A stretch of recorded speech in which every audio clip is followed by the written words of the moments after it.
चंदरपुर गाँव, जम्मू गाँव के राजा हमर चंदरपुर गाँव।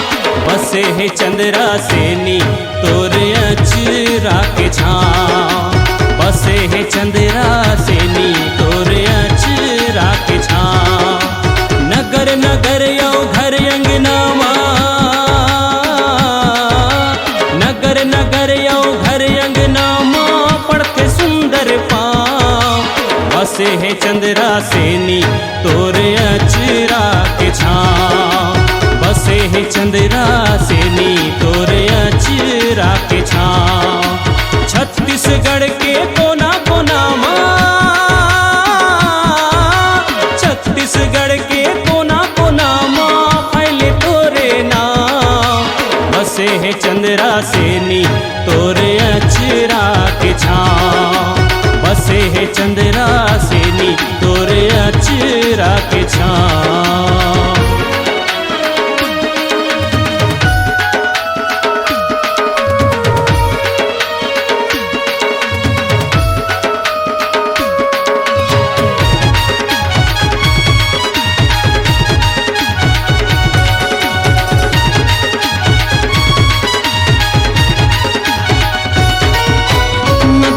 बिचना थलदाई लसीमिराव माझी पारा समलाई, राजा पारा माँ विशेश्वरी देवी गुड़ी दुर्गा दाई।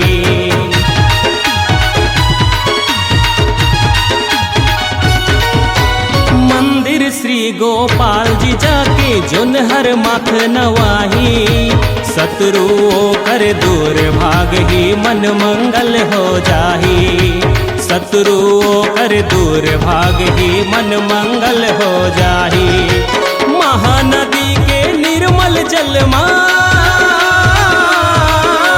महानदी के निर्मल जल माँ पाप सबो धुल जाए। बसे है चंद्रा सेनी तोर अचरा के छाँव, बसे है चंद्रा सेनी तोर अचरा के छाँव।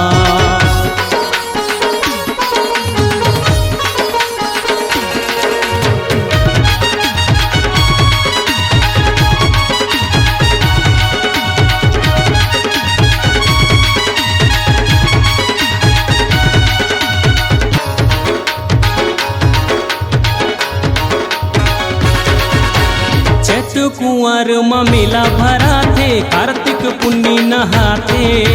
चंद्रा सेनी में हर नवरात के जगमग ज्योत जलाते।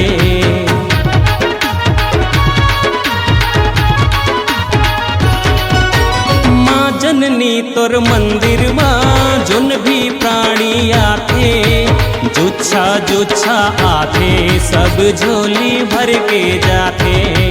जुच्छा जुच्छा आते सब झोली भर के जाते। पूरब माँ तोर महावीर है, पूरब माँ तोर महावीर है, पश्चिम माँ श्री राम। बसे है चंद्रा सेनी तोर अचरा के छाँव, बसे है चंद्रा सेनी तोर अचरा के छाँव।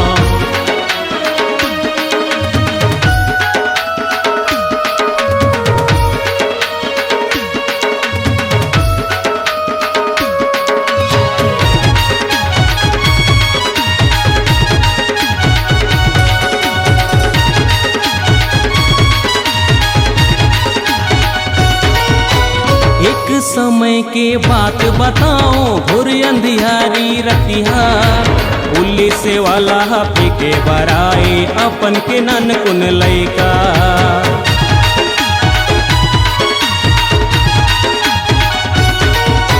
ननकुन लैका गोहार करके चंद्रा से नीला बलाइस।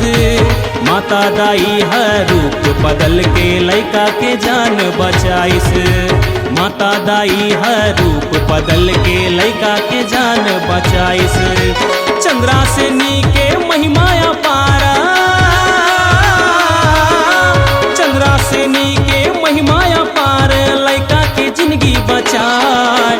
बसे है चंद्रा सेनी तोर अचरा के छाँव, बसे है चंद्रा सेनी तोर अचरा के छाँव। जम्मू गांव के राजा हमर चंद्रपुर गाँव।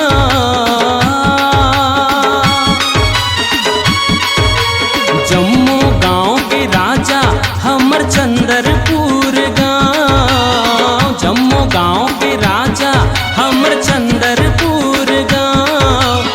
बसे है चंद्रा सेनी तोर अचरा के छाँव। बसे है चंद्रा सेनी तोर अचरा के छाँव। नगर नगर यो घर अंगनामा, नगर नगर यो घर अंगनामा पढ़ते सुंदर पाँव। बसे है चंद्रा सेनी तोर अचरा के छाँव। बसे है चंद्रा सेनी तोर अचरा के छाँव। चंद्रा सेनी के प्यारा भजन ला, चंद्रा सेनी के प्यारा भजन ला मैं छोटू देवांगन गाँव। बसे है चंद्रा सेनी तोर अचरा के छाँव। बसे है चंद्रा सेनी तोर अचरा के छाँव। बसे है चंद्रा सेनी तोर अचरा के छाँव। बसे है चंद्रा सेनी तोर अचरा के छाँव।